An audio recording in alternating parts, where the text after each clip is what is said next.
Hello, and welcome to Leaderfolk, an inclusive look inside the Jewish community. I'm your host, Sara Shapiro-Plevan. I'm so pleased to welcome our guest, Sara Shapiro-Plevan, today. She is the co-founder of the Gender Equity and Hiring Project and the founder of Rimonim Consulting. So welcome, Sara. Thank you for being here. Thanks for having me. So before we dive in to discuss all of the incredible work that you're doing in the Jewish community, tell us a little bit about yourself. Where are you from? What do you do? What is your relationship to Judaism? We want to know it all. I will give you the full story in a very, very compressed version. I was born in Columbus, Ohio, to a family with a long connection to the Jewish community. My grandmothers on both sides were volunteers in their synagogues and raised both of my parents to be really actively involved in their synagogue communities. My father translated that into a lifetime of involvement in Ramah camps and in USY. And my parents actually met at synagogue services. I was raised in a synagogue where my father was working at the time as an educator and as a rabbi. And my whole life's journey was in some way involved, intertwined with, and engaged in various forms of Jewish communal life. I was very, very fortunate to be a part of the community surrounding Camp Ramah in New England. I had a great Jewish education as a kid. I did not go to Jewish day school, but in congregations. My family moved to Central Florida when I was in middle school. And although I did not go to Jewish day school, something that I always wanted for myself, I got a fantastic Jewish education at camp. And it was my camp community that really bolstered me and really gave me the sort of intellectual nourishment to continue my own Jewish education. Because my family moved to Central Florida, where I was one of just a handful of Jewish kids in my high school, I was desperate to go find some other Jews like me when I went to college. And the best I could do for myself was to go find them at Brandeis, where I thought, let me go find the most number of Jews I could possibly find. So I went to Brandeis, where I immediately found that the last thing I wanted to do was hang out with the organized Jewish community. Exactly. So I spent 4 years at Brandeis, and one of those at Hebrew University. And I then really wasn't sure what I wanted to do when I was finished. I had spent 3 of my 4 years in college doing something that I really loved. I taught Hebrew school. And I was a youth group advisor. And someone along the way had sort of helped me to understand that I could potentially make a career, like get paid, doing something that I actually enjoyed doing. That my Sunday mornings and my afternoons could be filled with 7th graders, doing something that I actually enjoyed. And so I left college and I went to do a master's degree in Jewish education at the Jewish Theological Seminary in New York. And I began my career as a Jewish educator. I had no idea that it was possible to turn a hobby into a career. And so I did. And I began my career as a Jewish educator working in congregational schools. That's the beginning of a much longer story, but it was that sort of presence in the space of advocacy for Jewish educators that really helped me to recognize the lonely place that educators occupy in the Jewish professional ecosystem and launched me in both of these directions, advocating for the awareness of the impact of gender in the workplace and the work that I do now around organizational consulting in the Jewish community. Can you tell me more about what you mean by the lonely place for educators in the community? Absolutely. Well, I'll speak specifically to the work of congregational educators. Inside the synagogue, the organizational network, first and foremost, from sort of the professional hierarchy, focuses on the rabbi, right? Congregants look to the rabbi for leadership, for guidance, for pastoral care. And in congregations where there's a cantor, a chazan, often to the cantor or chazan as well. And in many instances, there's a sort of a layer of professional hierarchy and leadership hierarchy in between.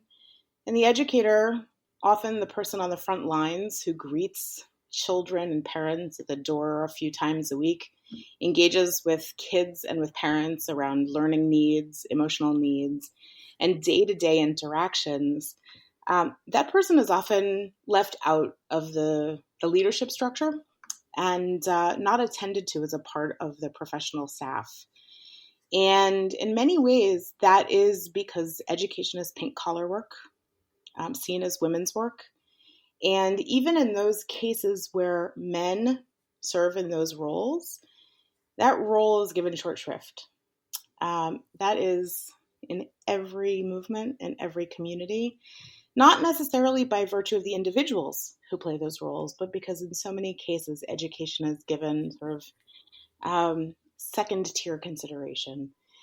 So much so that I get phone calls and emails with some frequency from dear respected colleagues who express righteous anger because educators are left off of communal movemental announcements about decisions being made, are left out of individual community decision making, and are often really separated from meaningful conversations about the future of organizations, the futures of synagogues, and overall decision making about communities.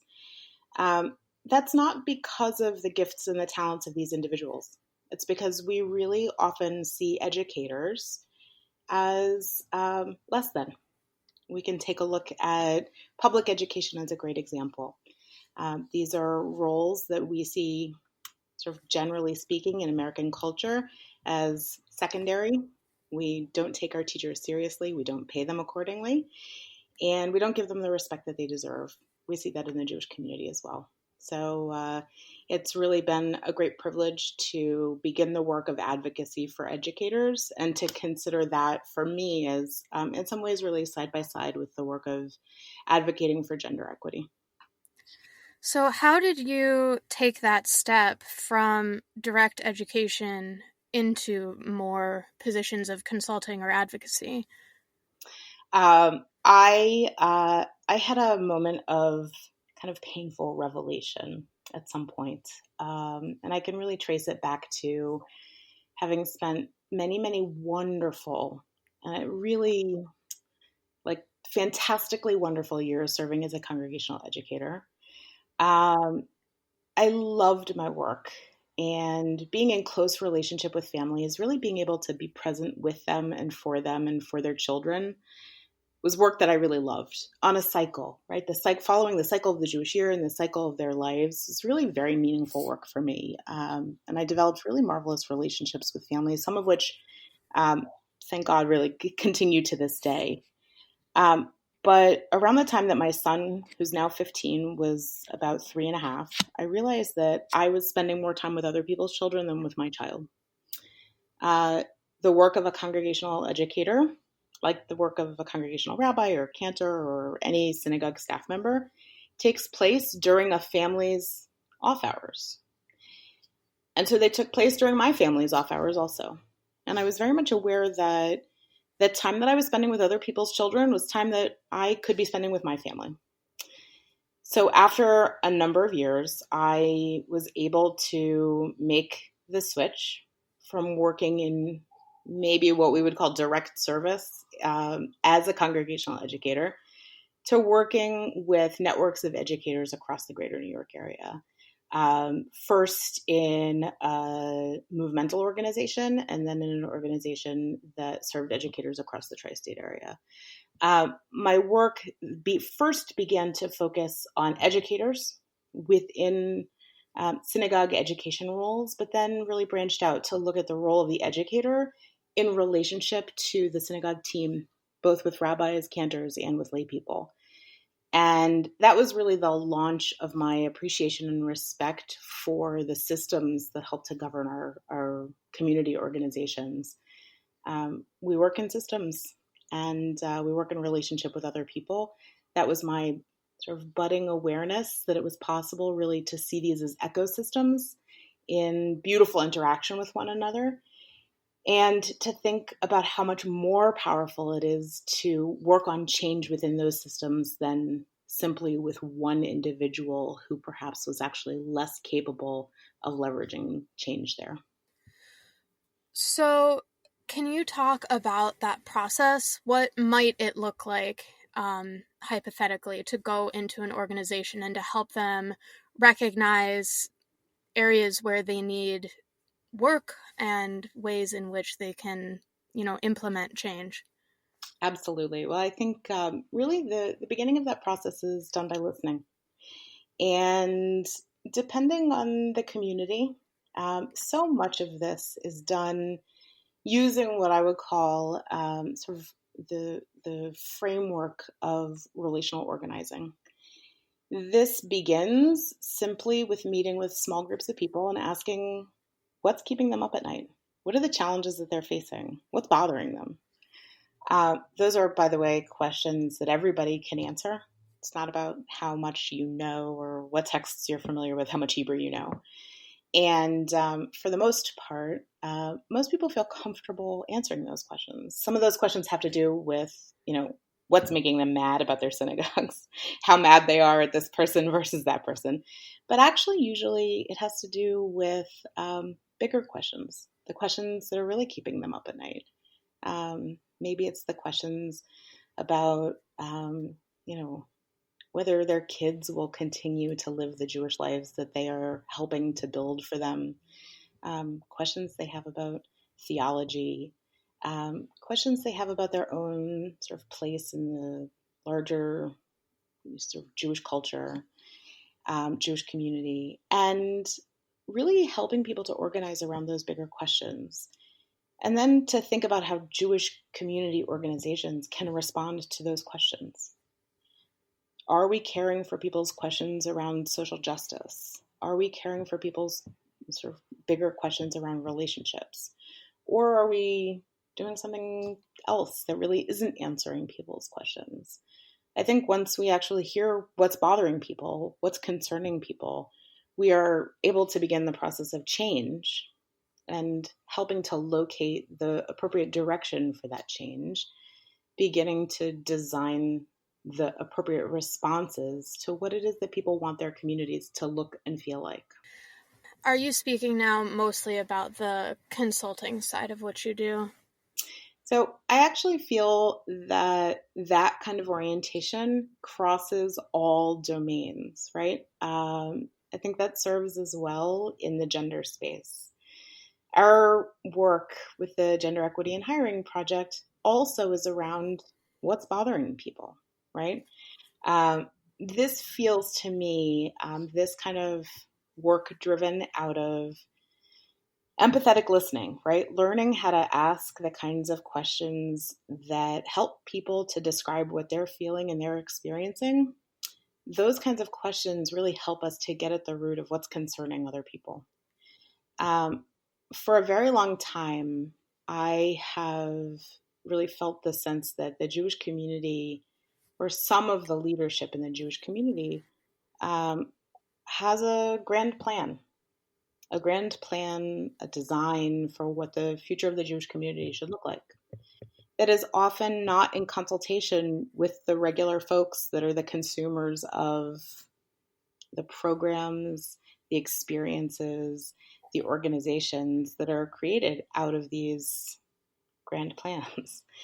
And it's a real gift to be able to sit down one-on-one or in small groups in relationships with the people who are the users and to actually hear what it is that they need, what they want, what's worrying them, what's keeping them up at night.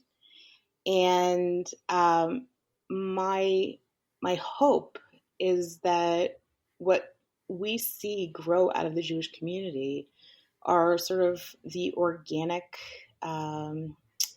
organizations, communities, and gatherings that are the products of those hopes and dreams. When the Jewish community designs things that are not in reflection of that, it's not out of malice, right? It's out of the belief that, in the sense that, we know what's good for everybody. There's a really beautiful parental sort of feeling in all of that. But we don't, and I think in this particular moment, we don't anymore. And being brave and being in conversation with other people helps to open the doors to some potential that I think we may not yet have unpacked and we may not have known really even existed. I think that's a really good point, that it requires a certain level of bravery to step up and into some of these conversations. So for individuals or for organizations who haven't yet entered this conversation, maybe they're just not yet like deep diving into it, what are some indicators that this work would be particularly important to them? How can you engage people in this conversation who might not feel ready for it yet? It's a great question. I think that there are a lot of really powerful diagnostic steps that you can take to understand an individual or an organization's readiness to engage in these kinds of conversations. This is where I feel like the work of consultancy is really important. It's often really beautiful to have someone from the outside come in and sort of assess whether or not your organization, your team, your committee is ready to begin this work. Some of that is, visual. Do people work well together? Do people talk to each other? What do flows of work look like? What do flows of communication look like? But I think also those kinds of things are sussed out also by virtue of the kinds of conversations that people have. Would you be able to describe how it feels to be in conversation with the people that you work with? Do those conversations work? Are you ready for something new? And I think part of it really sort of is born out of a sense of humility. Are we ready to try something new? And to return to that bravery, right? I think there's a sense of vulnerability. We have to be prepared to be vulnerable. I know the Jewish community really is sort of divided in that vulnerability space. Some of us love vulnerability and love experimenting with it. Some of us are really not quite there yet. And I think that modeling that vulnerability is really powerful alongside the humility that's required for it. Are we ready to experiment? Are we ready to think about how we communicate with one another? Are we ready to think about how we gather? Are we ready to try something different? For some communities, that's really easy because we know that it's not working. We know that something's broken, right? If there's a congregation that's not getting anybody to come to shul on Shabbat, they know something's broken. They got to try something new. But for the vast majority of communities, it's actually not that easy, right? We don't know exactly what's wrong, and we need to ask. We need to be brave. We need to open ourselves up to the idea that we might hear things that are uncomfortable. And it's in that conversation where relationships are forged, and I think where trust is built also. I'm excited to talk to you about the Gender Equity in Hiring project. I think that some of its origins are probably tied to similar feelings inside the community that inspired this podcast, which seeks to elevate and amplify the voices of female and non-binary Jewish leaders in our community. Because I think, as you can probably attest from your work, these voices are often drowned out or ignored or just not given the space that they deserve. And so I would love for you to talk a little bit more about the origin of that project and where the work is now. Absolutely, I would love to. So, most of us by now are familiar with the emergence of the Me Too movement. And our project, the Gender Equity in Hiring Project, really emerged through an interaction with the New York Jewish community's response initially to the Me Too movement. In the beginning of 2018, the Jewish Women's Foundation of New York convened a gathering in response called Gamani. It was a really moving evening that brought together voices in response to tragedy and trauma across the Jewish community. And I met a dear friend and colleague there. We had planned to go together and to meet for dinner afterward. Rebecca Wolit-Serbu. And afterward, we gathered, we had sushi, we had a glass of wine, and we sat there and we wondered about the action that might come out of the gathering. The gathering was not intended to result in action, but we wondered what action might come out of it. And we were both so moved by the experience, but knew that we together wanted to see something come out of it. So we began by telling each other stories about our own gamani moments. What were the things that stopped us in our tracks? By the end of the evening, when we were both ready to leave, we had identified for ourselves that actually so many of the things that had been obstacles for us, that had been sort of our own Me Too moments, were around hiring, were around our own professional advancement connected to hiring. They were stories of people who had actively engaged their own gender bias in relationship to our professional advancement. We had been told that as young mothers, we couldn't pay full attention to potential jobs. We were interviewed after men in suits who looked more like the leaders that our communities wanted to hire. We were asked questions that were illegal in the hiring process. I could tell endless stories, certainly for me, and Rebecca could tell endless stories as well. And it was in that moment that we both really sort of galvanized our sense that in the hiring process, gender bias is enacted in ways that are preventing women from the slow and steady march toward the C-suite. And in the Jewish community, that is preventing women from taking their rightful position as leaders. We do not see the number of women in the C-suite that we need to see, and that we need to find out how we can change that. We need to work toward changing that. So it was in that moment that we really began coalescing around this notion that we might, through the hiring process, begin to change ourselves, begin to change the people around us, and begin to change the Jewish community. And what were the steps from this passionate dinner over sushi to creating real action on this issue? So I would love to say that, in a heartbeat, we found 1 million people who were in support of this work, 1 million women, and 1 million male allies. We did not. It was slow, it was steady, and thank goodness, we got the ball rolling, but it was challenging. We were lucky from the very beginning to have partners across the Jewish community who served as allies for us. Rebecca is a rabbi ordained by the Jewish Theological Seminary.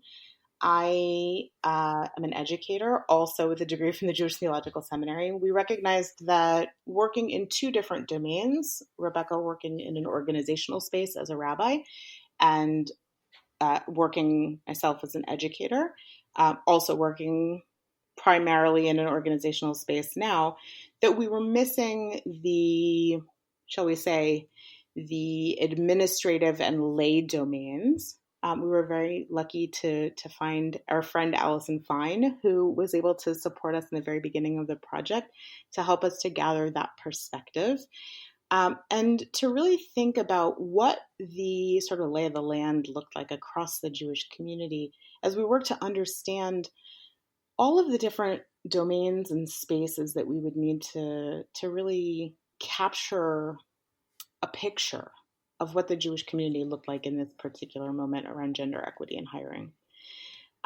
We began by writing an open letter in which we asked very specifically for people to partner with us around some core values.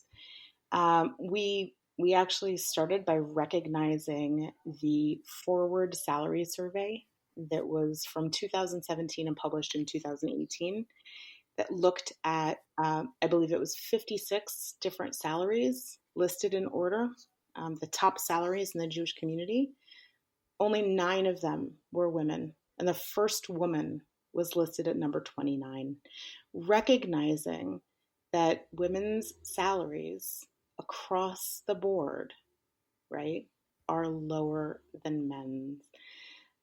This is really, this problem, by the way, is endemic to the entire not-for-profit world. It's not just isolated in the Jewish community, but it's a huge problem within these organizations and within the Jewish community writ large. And by the way, this is at every level. It's not just in the C-suite. It's across, across all levels of professional employment.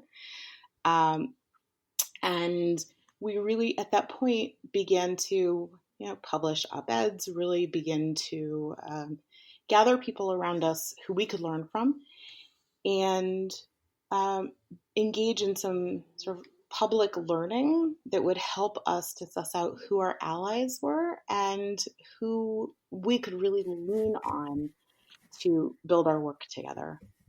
We began by doing a book club, which is always one of my favorite ways to gather and to learn.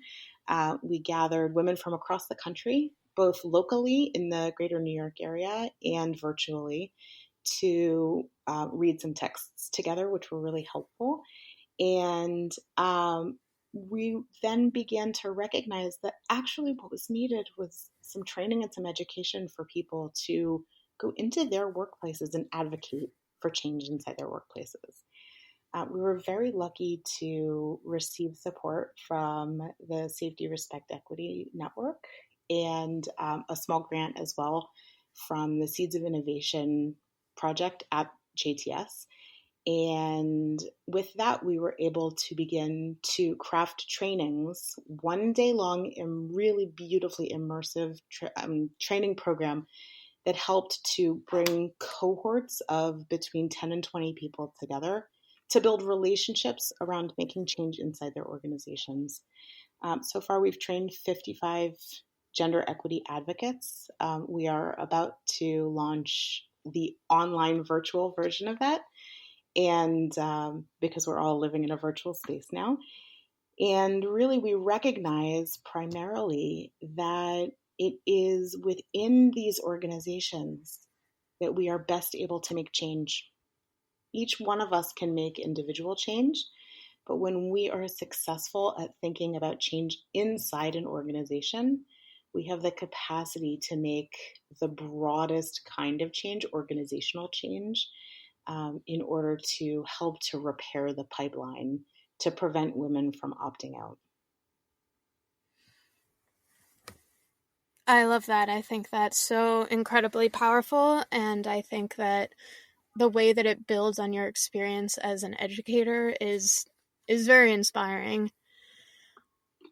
Thank you. It's also fun. It's given us the opportunity to meet with and hear the stories of people across the Jewish community, many of whom, by the way, have not felt comfortable sharing their stories of gender bias and gender inequities previously because they haven't found safe places to share those stories. So we have had the benefit, the gift of being able to hear, harvest, and hold so many of these stories. And that's really a gift unto itself. So I was going to ask you whether you could recommend resources or advice on how to approach some of these conversations, but it sounds like with this virtual launch coming up that people might be able to engage directly with you and receive the training straight from the source. What's the timeline on that? So we've really struggled, and I'll tell you a little bit about this. So we feel very strongly, as you've heard me say already, that relationships are really a key part of this work. Gathering together to learn to be an advocate requires trust, right? Requires gathering with people who share some experiences, some sense that the work that we share has value, and some kind of shared experience. So doing that together in person really, really is wonderful. But Obviously, that's not something that we can do now. Hmm. Let's recognize that the time is different, and let's do something with that. I think we have the challenge right now in this particular moment as a result of the chaos that we are currently living through to be flexible and to reimagine creatively the way that we are engaging people. So one of the things that we have found is that we do our cohorts, we do the cohort learning in communities. We started with New York. We had planned a Baltimore cohort. We'd planned, cohorts around the country. Again, to gather what we believe is the right size for really meaningful and intimate learning, a group between, let's say, 12 and 20 people, so that everyone has the opportunity to bring their voices to the table. And we do this over the course of a day. Well, the beautiful thing is that we can still do that, right? We can still bring people together. We just have to look at it differently. And I think we will hear more and more about this as time passes. But what this has really afforded me is a chance to recognize that it is only for lack of creativity that we have not previously taken this online. And we now have the obligation, I would say, frankly, it's a sacred obligation, to reimagine what our learning can look like in a virtual space so that we can not abandon the work that we were doing, but change it to be responsive to now and make sure that people are prepared in this moment to be gender equity advocates at a time when equity is at the fore of our concerns and anxieties. We need people in workplaces right now as gender equity advocates like no other. And certainly hiring looks different now, right? Hiring is not the thing that we are most concerned about. Perhaps other employment issues are what we're most concerned about. What we are hearing is about termination, furloughs, unemployment, and how we can be most helpful in supporting people through that. So while our values remain the same, the work is just a little bit different. But the gender bias that is activated in those moments is really profound. And we know that when it comes time to hire again, and even jobs that are open right now, the elevation of a particular frame of gender bias is not just potential, but already exists. We are already hearing stories of organizations that are choosing to hire men because they are breadwinners, and various other forms of gender bias. And we need to make sure that we can engage people as active gender advocates so that they can work around bias mitigation and so that they can raise up language of equity in their workplaces to make sure that everyone has a fair shot at advancement. That's so important, and thank you so much for tying that to our current time, which is so unique, but it undoubtedly comes with a whole new set of complications and considerations that we have to make. Yeah, I think one of the challenges that we're facing right now is that we are hearing quite a bit of pushback. It's pushback that we're hearing from women as well as from men. Hey, can you stop what you're doing now? Right? Just leave the gender equity thing to the side. We just want to hire people. And I can take hearing that from some people, but the answer is for everyone no, right? This is a moment at which equity of all kinds, socioeconomic equity, racial equity, gender equity, every form of justice in our workplaces needs to be at the fore. We cannot afford at this time when people are losing their jobs I think the statistic that I just heard this morning is that within the month, the unemployment rate will be above 20%. We cannot afford at this moment to make those inequities worse. And we have to make sure that we don't erase the gains that women have made in the workplace, especially in Jewish workplaces. And on the flip side of this, whenever that flip side is, that we make sure that those gains grow and that we care for women who are advancing and that we protect their rights and their gains so that we can have gender equitable workplaces on the other side as well. With all of this focus on ways that the community needs to improve to enact justice for all different sorts of people in our community, what helps you keep your cup full? What helps you stay motivated and not discouraged? What an important question. I will be completely candid that my cup is full by virtue of the conversations that I am able to have with people who feel equally passionate. So today is day 65 for me. Day 65 at home, a little bit longer than the average person. I live on the Upper West Side of New York, in Manhattan, and my family went into quarantine a little bit earlier, a little bit more on the schedule of the folks in New Rochelle, thanks to an exposure that my son had. And thank God we're healthy. But beginning really early, I knew that my contact with other people would be in a virtual space. I spend a lot of time connecting with people virtually, and I have had some of the most meaningful, some of the most powerful conversations in 1 hour blocks with men and women, allies and partners for whom this is not an after-school project. This is the core of their work. Building relationships, seeking justice around gender, around workplace culture, around organizational change.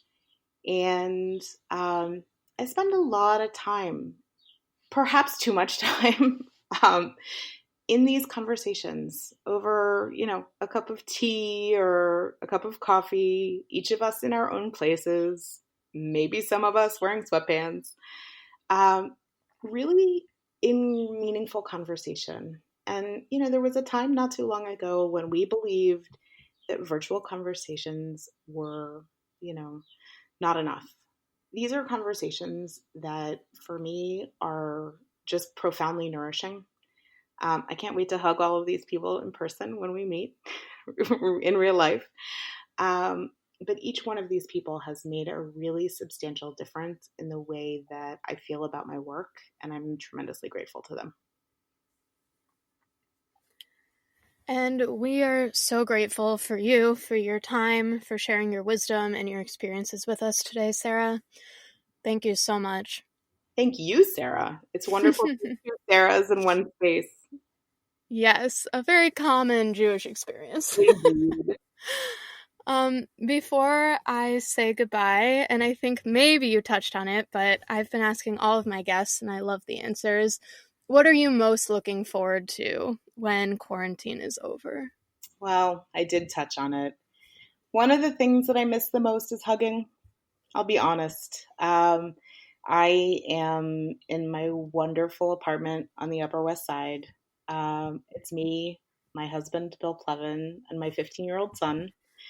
And I have a wonderful community. I'm so lucky. But the one thing that I really miss is, that warm, connective physical contact with my peers, with my friends, the Shabbat hug in shul on Shabbat morning, bumping into a friend on the street just for some physical contact, giving each other a hug. That's something, many of us avoided in the past. Sometimes physical contact is too much. Sometimes it can be a power move. Sometimes it can be uncomfortable. But that's something I miss. And I look forward to the opportunity to have that in a safe, respectful way, in a way that protects our physical selves as well as our emotional selves whenever we get that back. Definitely. Well, Sara, thank you so much again for joining us. I'm blown away by the work that you're doing, and I'm so excited to keep an eye on the changes that you continue to help our community integrate and implement to bring about justice and gender equity. So thank you. Sara, thank you. Leaderfolk is all about elevating voices and starting conversations. So now we'd love to hear from you. Email us at podcast@tcjewfolk.com to share your thoughts, your ideas, or to nominate future guests. Leaderfolk is a project of Jewfolk Inc. and the Jewfolk Podcast Network. For more information, visit tcjewfolk.com/podcast.